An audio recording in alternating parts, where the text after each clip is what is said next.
everyone, welcome to Lizzie's Little Library and the Newbery Project. Today's book is the 1999 winner called Holes by Louis Sachar. The author was previously well known for his series of sideways stories from Wayside School, which was a funny book. It was a bit irreverent, but I liked it and I thought it was funny. He also wrote There's a Boy in the Girls' Bathroom, which I thought was funny and sweet and touching, and I do wish the Newbery Committee had recognized it. So this book, I did read it as an adult. I read it when the movie came out, so a couple years after it was published, early 2000s. So just to get us started and to get a sense of the author's writing style, I just want to read the first couple pages. So this is chapter 1. There is no lake at Camp Green Lake. There once was a very large lake, the largest lake in Texas. That was over 100 years ago. Now it is just a flat, dry wasteland. There also used to be a town of Green Lake. The people shriveled and dried up along with the lake and the people who lived there. During the summer, the daytime temperature hovers around 95 degrees in the shade, if you can find any shade. The only trees are 2 old oaks on the eastern edge of the lake.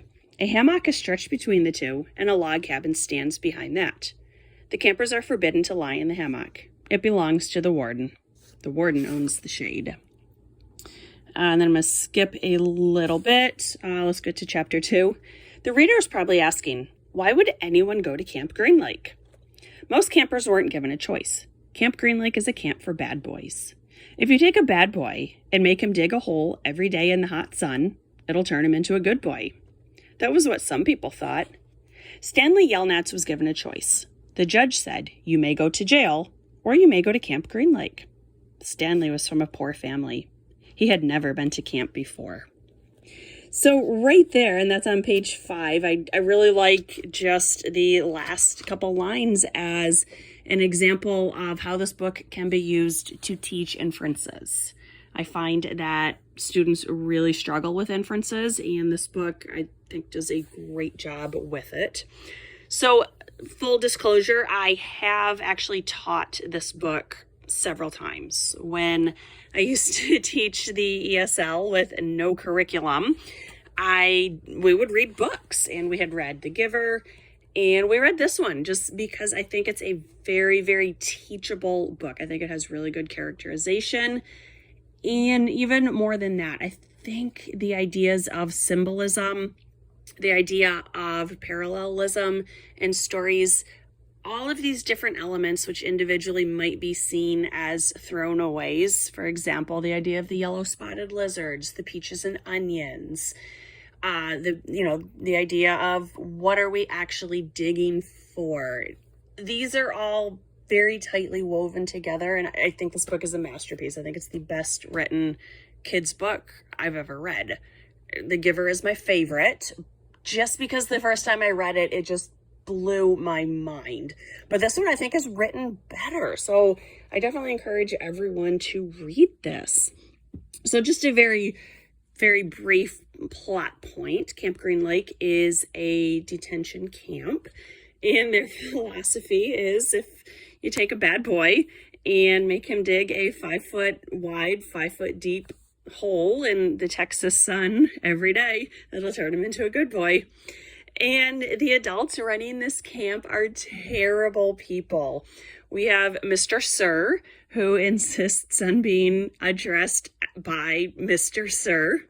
We have Dr. Pendansky, who may or may not be an actual doctor. And we have the warden, who doesn't even have a name, and she doesn't even appear for like the first 20 chapters of the book. She is a vile person. And the Stanley, as he's spending time there, starts to befriend some of the boys, and he and another boy who everyone calls Zero, they go on an adventure. And, I don't want to give away the ending, but Stanley believes his family is cursed. It is the curse of his no good, dirty, rotten, pig stealing great-great-grandfather. And, whether or not you believe that is, it's open to interpretation if the family is indeed cursed. if you believe that he is, he may or may not do something at the end to break the curse. And everything works out happily ever after because, of course, it does. It's a jokey book. It's not a Great Depression book. So the movie also is excellent. The casting in that movie was impeccable. So it was Shia LaBeouf in his first major movie role as Stanley. Henry Winkler is his dad. Rick Fox has a small cameo, which is kind of funny. And then at the camp, most of the other campers are unknown actors, but the adults are so good. Such good casting. Mr. Sir is John Voight, and Dr. Pendanski is Tim Blake Nelson, and the warden is Sigourney Weaver, and she is so evil.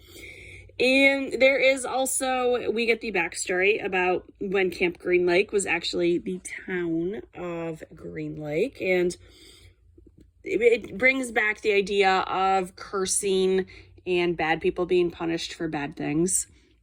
So I really like what happens with the adults at the end of the book, because they're terrible people and they get their terrible due. So this book, it's fun, it is funny, it's not exactly what the Newbery Committee typically picks. So yeah, Stanley does grow up, but it's not the coming of age story that the Newbery Committee so often goes with. I think this was an excellent choice. There was only one honor book this year. The next winner is another book set during the Great Depression. So I don't know if there was backlash against this or what. I can't imagine there would be, because it's just such a good book. I love how everything is connected. This book is what the Westing game tried to be, where we have all these different moving pieces, and the author is able to take them and piece by piece fit them into this really, really good puzzle. So if you have not read this, I do recommend this to all readers of all ages. I think it is a fantastic book. The chapters are also really short, so it's very, very readable, very approachable to read maybe a chapter at bedtime, or it's not these huge involved chapters that take forever to get through. So this is Holes by Louis Sachar. If you have not read it, do yourself a favor and read it. It is an amazing book. So thanks for watching. The next book is called Bud Not Buddy. I'll have that one for you next week. Bye.